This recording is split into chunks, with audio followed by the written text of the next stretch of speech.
How to connect Amazon Prime Video from phone to TV. I'm gonna guide you through the process on how to do it. Let's get started. First of all, on your phone, make sure that you have installed the Prime Video app. Launch the app. After you are in the app, make sure that you are logged in with your account. Once you are logged in, you will see this kind of interface. Now, in order to connect Amazon Prime Video from your phone to your TV, in this home interface at the top right corner, you can see the casting option. Tap on it. Once it scans and finds your TV, you can then select your TV name from here. And your phone will be connected to your TV.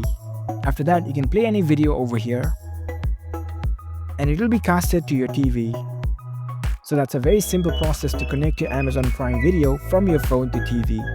If you found this video helpful, don't forget to give this video a thumbs up and subscribe to our channel for more tech tips. Thank you for watching.